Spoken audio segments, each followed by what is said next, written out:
Welcome to the NBA Triple Double Show powered by SportsMemo. I'm your host, Ronald Cabang, also known as UCapper on SportsMemo.com and at U_Capper on Twitter. We're going to be breaking down three of today's games. There's a big slate today, but just three games that we'll be talking about on the Triple Double here. Before we get into that, I do want to talk about a promo that we got going on right now. We have the college basketball, NBA, and NHL seasons going on right now. And each one of those, if you want the remainder of the season, $299 for each season from one of your favorite sports memo handicappers. That includes the NCAA tournament, the championships for both the NHL and the NBA. So through the finals, everything through the finals, the regular season and the playoffs, tournaments, whatever it is, $299 for each season specifically, college basketball, NBA, and NHL. Promos are up and available on sportsmemo.com. So make sure you head over there right after the show here. Make sure you hit the like and subscribe button before you go as well. It only takes a click or two to get that done. It does help us grow tremendously on our show. With that said, let's get Matt in here. Matt, you, sir, are killing it on the single game parlay. That's the first thing I just want to say. If you're not following Moneyline Matt on Twitter right now, he does have a new handle, Moneyline Matt 8. And he hit another single game parlay. I think this is plus 5,000 or so. Plus 5,000. Man, that was crazy. Talk about it, man. Like, how you feeling right now? Yeah, I mean, I feel pretty good. We've been pretty hot. The NBA has kind of always been my bread and butter, like starting back with NBA DFS. And I release these parlays out on Twitter as much as I can. And with that one, it was around plus 5,000. It was with the Hornets and Raptors game. Hornets are one of those teams that I love to target. I feel like I know that team like the back of my hand. And, I love building around guys like LaMelo Ball and guys like Scotty Barnes, guys who are very effective in three stat categories. And that's a really good base when creating a same game parlay. You got to imagine with players like that, you're starting with six bets or six statistical categories that you can combine right from the beginning. And that's kind of what you look for in those same game parlays. And that's three same game parlays of plus 10,000 and above. And I've also hit a $29,000 same game parlay. So I think the proof is starting to be in the pudding. And yeah, if you haven't followed me, follow me at Moneyline Matt 8, and obviously follow Ron as well at UCapper. Yeah. And I actually changed my handle because I went to a Moneyline Matt Twitter that had been inactive since 2008, and it's got like 5,000 followers, and it's never had a tweet. So I was like, dude, I think this guy's jocking my style. I got to like change my Twitter handle or something. So try change it. So yeah, again, if you guys are looking for that, feel free to check that out. Yeah, I think one thing is really the games that you pick are games that you kind of predict the game flow. Yeah. And it's pretty dope. I was looking at it. The other thing too is like you post these before the games. It's not like you're posting these parlays after the fact that you hit it, right? You're actually showing everything before the game, and it's up to other people to follow it. But man, I love it. I love when you hit these, man. It pumps me up, but it sucks because I don't have that available here. Oh, yeah, we talk about it too. I'm like, man, I hate it. I know how good you're going to be as well. Because again, it's like you're predicting game flow, you're predicting box score, stuff like that. Like you'll see kind of how I do it. If I take, say, a Pascal Siakam over points, then I'll probably run a Fred VanVleet under with assists. You know what I'm saying? And then filling it in with Scotty Barnes. If I go Scotty Barnes over rebounds, then I'm probably going to go OG Anunoby under rebounds. Because, it's not very often that all these guys are going to have huge statistical categories. You got to mix in those overs. You got to mix in the unders. And, yeah, last night was awesome, man. There was a shit ton of hits on Twitter, people sending me thousands of dollars on their tickets. And that's always great to see, man. Like, I just always want to be a man of the people. I want to help people, just like you. We want to help people win bets. We're not just doing this for ourselves. When we lose, we feel just as shitty because we put our time in, we put our grind in. You know what I'm saying? And I think that's why, for the most part, the Sports Memo community, the community that you and I have built through this show, is incredibly positive and incredibly supportive. And we really, really do appreciate it because all we're trying to do, man, is just grind for you guys, give you guys these picks, plays, wins so you can enjoy some extra cash and do whatever you want with it, help your family, whatever, man. We are grinding for you guys. Yeah, 100%. All right. Well, with that said, let's get into today's NBA slate. We got three games here. First one up, Hawks versus Pacers.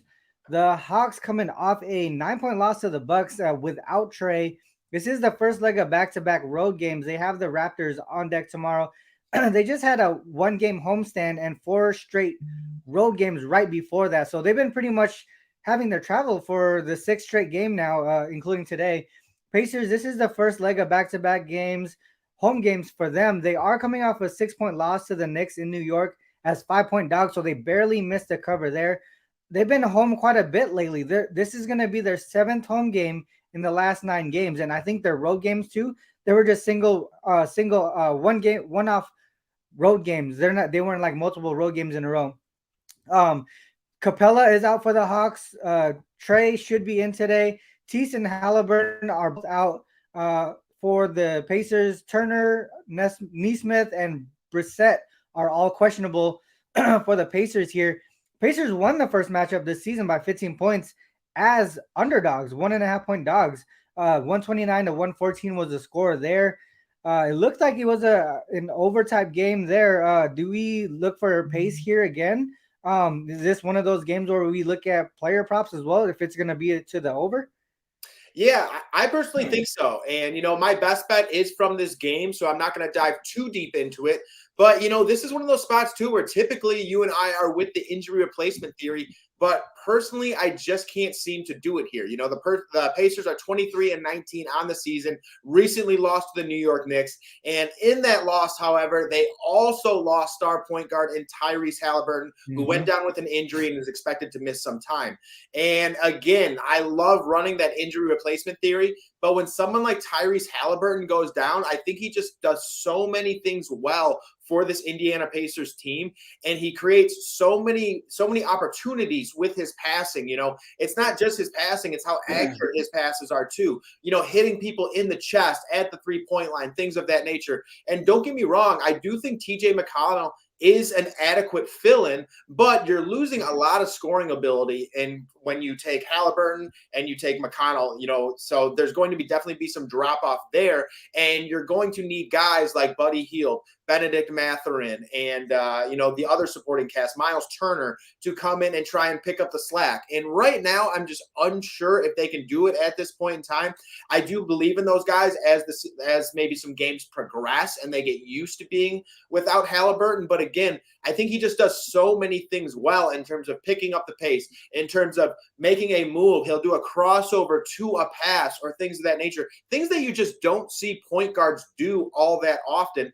And, for me, this is a game that I think actually fits in well with the Atlanta Hawks. The Hawks are 5th in pace throughout the NBA. The Pacers are 6th. And then the Pacers also have the 21st ranked defense throughout the NBA on top of that. So this is definitely a spot where I think Trae Young will get out and run. DeJounte Murray will get out and run. They like higher paced matchups as well. And then again, guys like John Collins with that high pick and roll, again, a faster paced type player. So for me, I'm actually backing the Hawks here at -2.5. I don't want to go too deep because once again, my best bet is from this game.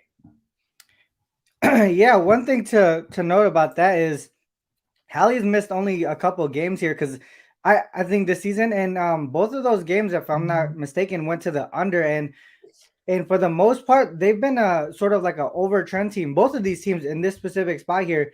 I was looking at the Hawks. They're 1-4 ATS and to the over on the first leg of back-to-back games. They're also 2-5 ATS, 7-0 to the over as road favorites this season. They're averaging a combined score of 244 in those 7 games. So it seems like they're pushing the pace in this one. The one thing that you mentioned with Hallie being out is the way that he pushes this game and controls the pace of this game for the Pacers. So that's the one thing that's been missing for them. On the Pacers side, they're 8-4 straight up, 9-3 ATS, 8-4 to the over, including 6-2 straight up and 7-1 ATS and to the over when the total is over 230 points. Averaging, I think it's they're averaging 123, allowing 119.1. So that's 242 points. Today's total, I believe it's at around 238. So it's going down. And I believe it's probably because of Hallie. Hallie missed those 2 games, like I mentioned. They went under by huge margins. A lot of things point to the Pacers and the over. Like you said, though, man, I don't know if I could do it here without Halliburton. I think you got guys like Nembhard and Mathurin who can step it up in this game here without Hallie. But man, I just don't know if I can get there to the window without Halliburton. I would still lean that way, Matt, Pacers and the over. I just don't know if I can actually put hard-earned money on it. Were there any other props on the Pacers side here that you wanted to look at with Hallie out? Benedict Mathurin. I think Benedict Mathurin is and just points with Mathurin is usually what I run. And just because, like with me, and when I run player props, things of that nature, you guys have heard me talk about it all the time. I like volume, I like opportunity, and that's exactly what Benedict Mathurin is. Every single game he is aggressive. He's taking his shots. He's trying to get to the basket. He tries to get to the free throw line. So again, you have some consistency there with Mathurin. And another guy, Matt said it in the chat. Miles Turner. Miles Turner has been very hot as of late. A great player, someone who can actually spread the court a bit as well and hit those 3-point shots. And if he's hitting his 3-point shots, he's definitely going to generally go over his point total, points plus rebounds, whatever it may be. And he's one of those centers too that even with top pace games, he keeps up well. So I think Miles Turner is still a solid choice in this matchup. But yeah, for me, if I were looking anywhere on the Pacers side, it would definitely be what was I saying? Benedict Mathurin and Miles Turner. Sorry about that. And then on the Hawks side, I'm really starting to like the look of John Collins. I think John Collins is, when he's actually aggressive and when he's actually very much contributing to games, getting some usage and shots, things of that nature, he's very aggressive on the boards as well. This is a power forward who can very easily go out, get 10 rebounds, 12 rebounds, things like that. So if this game, I would assume that this game is very high paced and it could even go a little smaller at sometimes with John Collins running that 5 position. So I think John Collins would also be a solid look as well tonight. Yeah, the guy that I'm looking at, Matt, for this one, I was hoping you were going to say his name was Andrew Nembhard because the 2 games that Halliburton missed, December 4th and 5th, these are Nembhard's numbers. I believe he started at point guard in those 2 games. In the game against Portland, 16 points, 6 rebounds, 8 assists. Game against Golden State, 31 points, 8 rebounds, 13 assists. I kind of want to get there. Like I said before, I'm not a huge prop guy, but I think that might be the way that I go tonight with Hallie out. This first game out, I might get there with Nembhard, maybe on the PRA. But I was really hoping you were going to say his name. Well, let's get to this next one here. We got the Suns Wolves. Suns, man, they're playing really bad right now. They've lost 12 of their last 14 games, only covering 4 of those games. They've been struggling mostly on the offensive side of the ball. They've gone under their team total in 7 of their last 8 games. This is the 3rd game of a 4-game road trip as well. 3rd game in 4 nights, but they did not play yesterday. So this is a tough travel spot for them. The Wolves, they're coming off an embarrassing outright loss to the Pistons on Wednesday. I think they lost by like double digits, like 17 or something like that. The Wolves, they're at home off 2 straight road games. This is only their 3rd game in 6 nights too. So they're more rested than the Suns are. This is the first leg of back-to-back games though.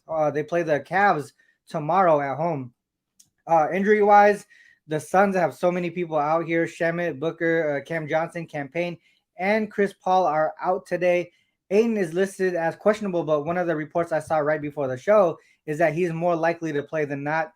For the Wolves, Cat is out. Ant, Kyle Anderson, and Taurean Prince are all questionable. It'll be interesting to see if Ant plays here. He'll be a key part. He'll be a key player to sort of be aware of here. The Suns have won both matchups so far this season. They won the first one by 9. Then the second one, about a week later, the Suns beat them again by double digits. I mean, do we get the Wolves here to get some revenge with everybody out? I would think so. It's only 4.5. You at this line here. What do you think, Matt? Yeah, I'm definitely with you in this one. With the Suns right now, like that's just a tough team to back, man. I don't know how you can back a Phoenix Suns team that is incredibly dependent on Mikal Bridges and DeAndre Ayton. 2 nice players, solid pieces, but pretty tough to go in on the road all the way up into Minnesota and to win this game with kind of just those 2. But again, you said it with Ant. That is some key news. That's some news that I personally need to wait on, and my pick kind of hinges on it. I'm definitely with you. I am with the Wolves, -4, -4.5, whatever it may be, as long as Anthony Edwards is in this game. because when you take a look at it, this is still a Timberwolves team that has D'Angelo Russell. They still have Anthony Edwards. They still have Rudy Gobert as well from the defensive end. And with a team like the Phoenix Suns, who needs a lot of production from someone like DeAndre Ayton, I think this is a tougher matchup just for the pure fact that Rudy Gobert is so long. We know DeAndre Ayton likes to take those longer mid-range jumpers. And if Rudy Gobert is getting those hands up and forcing Ayton to shoot over him, I think it's that much tougher. And DeAndre Ayton is one of those guys on top of that where if he starts struggling in the first quarter or he gets a little frustrated, it tends to spiral. It tends to continue. So that's why I'm definitely leaning with the Timberwolves in this spot. I also think the Timberwolves have some better guys coming off the bench like Jalen Noel, and McDaniels is in the starting lineup, but he can contribute here and there as well. But for me, yeah, this is one that I definitely need to wait on the news. I would not bet the Timberwolves. Honestly, if Anthony Edwards does not play, this game is just a pure pass for me. But again, this is just a Phoenix Suns team that has been very inconsistent. They've struggled mightily without Devin Booker and Chris Paul. And honestly, you can't really blame them. That's a ton of usage. That's a ton of production that is leaving your offense. But for me, I'm with the Wolves here. It's a tough travel spot. I don't think they have enough firepower at this point in time when comparing themselves to the Timberwolves on top of that. So yeah, it'd be Wolves -4, but 100% wait for Anthony Edwards. Yeah, no, I definitely agree there. Some of the things that I was trying to look at here, like you, there's no way that I'm gonna back the Suns here in any way. I don't want to. I don't know. Maybe if Ant is out, maybe we look towards the under here because for the most part, like I said earlier, the Suns really struggling on the offensive side of the ball. The Suns 1-3 straight up and against the spread, 3-1 to the under on the third game in 4 nights when they're not playing the second leg of back-to-back games. So if there's rest between there. The other thing too, Suns 1-7 straight up, 3-5 ATS, 6-2 to the under when playing at least their third road game in a row. So when they're traveling for multiple games, they're struggling offensively. They're averaging less than 100 points per game in that 8-game sample size. And some of those games had Devin Booker in there. So for me, I would only look to maybe going to their under on the team total because of their current form and because of the situational aspect that they struggle in multiple road games in a row. So for me, I would look towards the under in some way with the Suns, whether it's the full game, if Ant is out, or the team total for the Suns if Ant is in. Maybe that's the only way that I could look. There's no way that I'm gonna get on the Suns in any aspect until Booker comes back. And even then, Matt, the whole injury replacement theory, right? When we look at them when an injured player comes out, right, the rest of the team steps back up. But we saw with the Golden State Warriors the other day, Wiggins came back and Curry came back. And in the interview right after they lost that first game, they were like, yeah, we took it too easy. We expected to show up and just win because they got Andrew and Curry back in the lineup, right, for their first game. So there's that aspect where even when Devin Booker comes back for that first game, we might even still fade them in that spot. But after that, maybe they'll be that play on team. But right now, they've fallen under the 500 mark record-wise. I think they're 21-22 now at this point. There's just no momentum on their side. So I can only look to fade Suns in this game in some way. Let's get to this next one here. The Nuggets and the Clippers. I do have a premium play on the side here, so I'll primarily talk about the total. But you can do whatever you want on this one. I think you probably have a solid look on this game as well. If we look at the Nuggets here, they've been in really good form right now, right? 11 of the last 13 games they've won. This is a one-off road game between two long homestands, and I believe I mentioned it here before. When they travel from road to home or home to road, they struggle in those spots. They just finished a 4-game homestand, and they have a 5-game homestand up next too. It's kind of a weird travel schedule. I mean, like, weird schedule in general. Like, why would they just put one road game between these long homestands? But Clippers are off a nice double-digit win over the Mavs on Tuesday, breaking a 6-game losing streak. This is their 3rd game of a 5-game homestand, so they're sitting comfortable here at home. PG is out for the Clippers. Kennard is out as well. For the Nuggets, Jeff Green is out for the Nuggets. Jokic is questionable, so he's one to make sure we keep an eye on. Bruce Brown, Jamal Murray are both probable, so they should both be in the lineup today. Matchup-wise, the Nuggets have won both matchups so far this season, both by double digits as well. and both games went under. Which way are you looking at this one, Matt? So for me in this game, this is a tougher game to pick, and I'm actually going with the Clippers here. The Denver Nuggets travel on the road to face off against the Clippers, and the Denver Nuggets are the top team in the Western Conference at this point in time with a 28-13 record, and they're looking really, really good. Honestly, better than I kind of expected coming into this season. There's been a lot of things that have transpired early on, and a lot of things can change still here. But I will say the Nuggets look very, very good when in comparison to the Clippers. The Clippers are 22-21, and they are sixth in the conference at this point in time.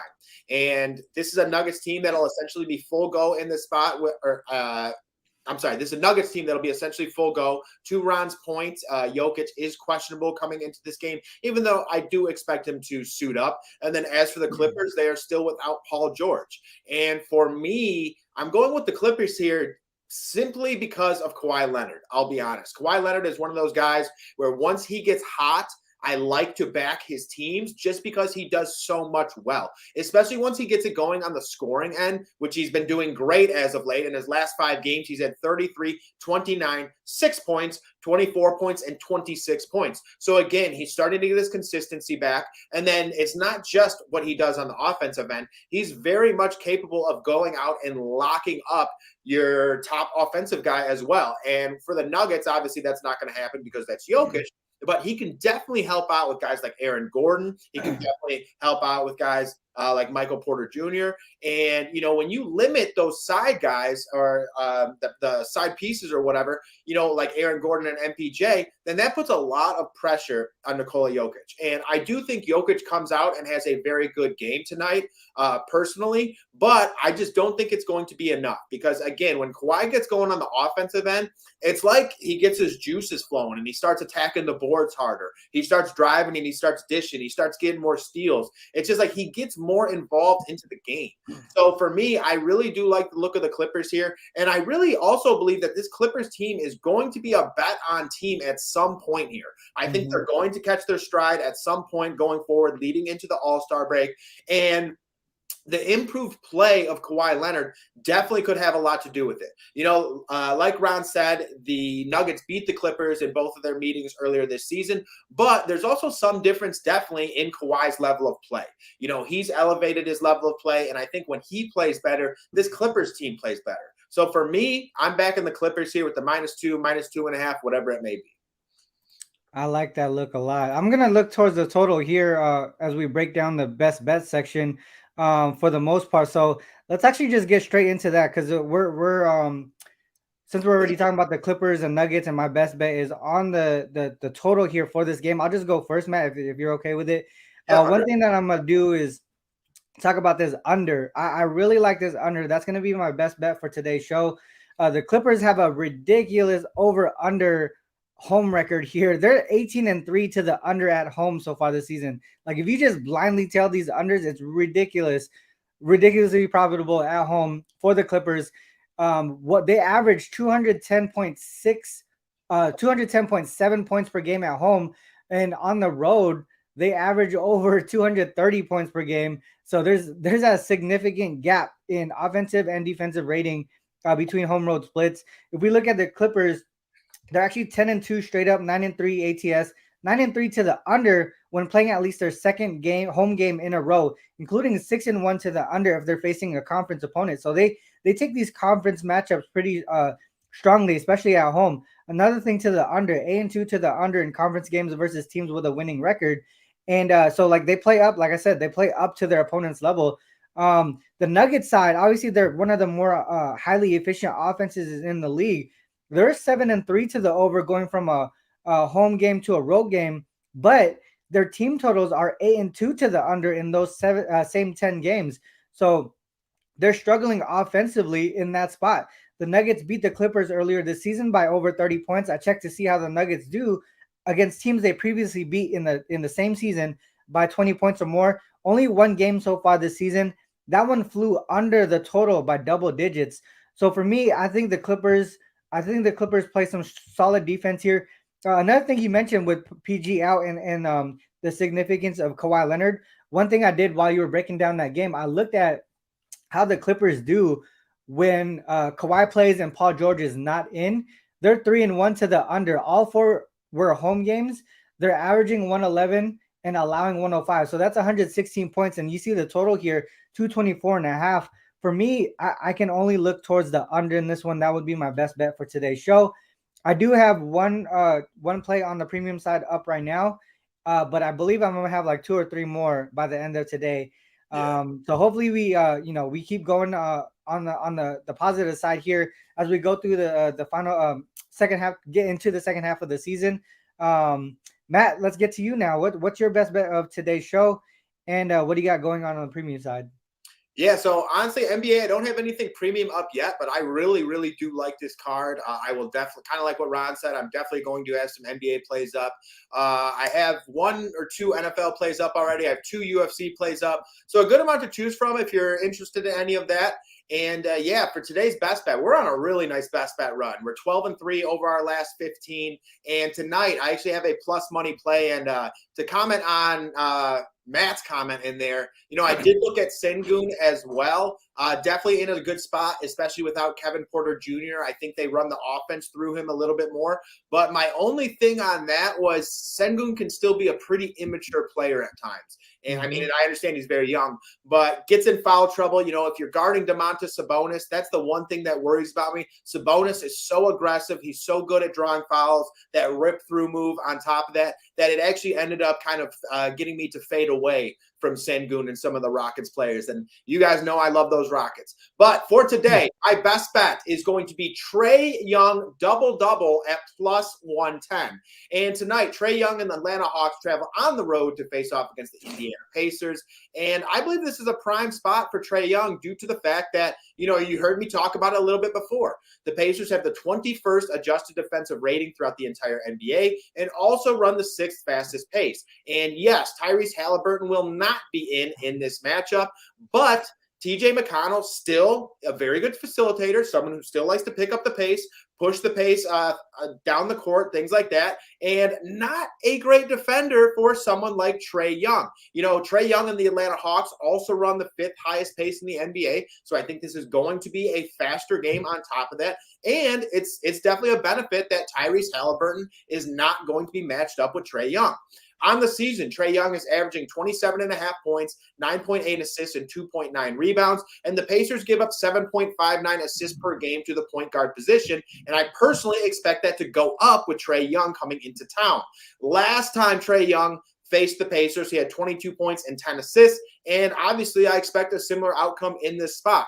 On the season, Trae Young has played in 36 NBA games and has had a double-double in 18 of those games, hitting at a 50% rate. And in his last 3 games, however, he has not had a single double-double. Okay, that is actually the longest stretch of the entire NBA season that Trae Young has not had a double-double. And now he comes in on the road to face off against the Indiana Pacers. He has his guy in John Collins back. He has some outside shooters in Bogdanovich. So I think this is one of those spots where, it's a faster pace-up matchup. You're facing the Pacers, too, who aren't all that great defensively. So I think this is a great spot for Trae Young to come out, be aggressive, get involved in that high pick and roll early with John Collins, and get some assists. Like we all know, we see Trae Young get those 13, 14, 15 assists, and he's been rather quiet the past couple games. Again, he's missed it 3 games in a row, the longest stretch of the season. I think he breaks it tonight. I think he gets a lot of his teammates involved early. I think we see some good outside shooting from the Atlanta Hawks here as well, maybe even DeAndre Hunter. So again, my best bet today is actually a plus money play with Trae Young dub plus 110. We're looking to make it 13-3 over our last 16. Let's get it. Let's have a big Friday, y'all. Trae Young tonight. Yeah, good stuff there. I think TJ McConnell's gonna be barbecue chicken today. I think, especially if he starts. I don't know if he's gonna start, but I'm pretty sure when he's in there for the more minutes than he normally is, he's gonna take advantage of it. Yeah, good point. Yeah. But yeah, whenever he's in there, he's gonna have more minutes than he normally has. So they have to match up with each other at some point. Exactly. I like that look a lot, man. With that said, this is the end of the show. Quick show today. Normally we're in like the 45-minute mark. We were grooving. We had some good points. We really did. Yeah. Oh, I had one point I wanted to branch off of yours. Yeah, go ahead, man. With the Golden State Warriors, you were talking about all the players coming back, okay? Yeah. So with all the players coming back, one thing, guys, I know we all love taking those hot overs. It's fun taking the overs. It's fun when that player pops over that total, But with all those players coming back, you might want to look at some unders for the Golden State Warriors. You got to imagine that's a lot of mouths to feed now. Curry is back. Wiggins is back. They still got Poole, Thompson. You know what I'm saying? So Clay's number was around 23.5, and I think that's going to start creeping down a little bit just because, again, all those mouths, all that usage is coming back to other guys, all that volume coming back to other guys. So that's just something to keep in mind. Yeah. So real quick on that, then, like, do you think that the books don't adjust quick enough? Is that what you're trying to say? Yeah, sometimes. For sure, because like last night, so they are already adjusting just because last night I looked at Klay Thompson, and I'll be honest, I didn't take it. I should have, but I'll be honest, I've been putting limits on myself with FanDuel and stuff just so I'm responsible. But so yeah, so when no, guys, be responsible even when you're winning.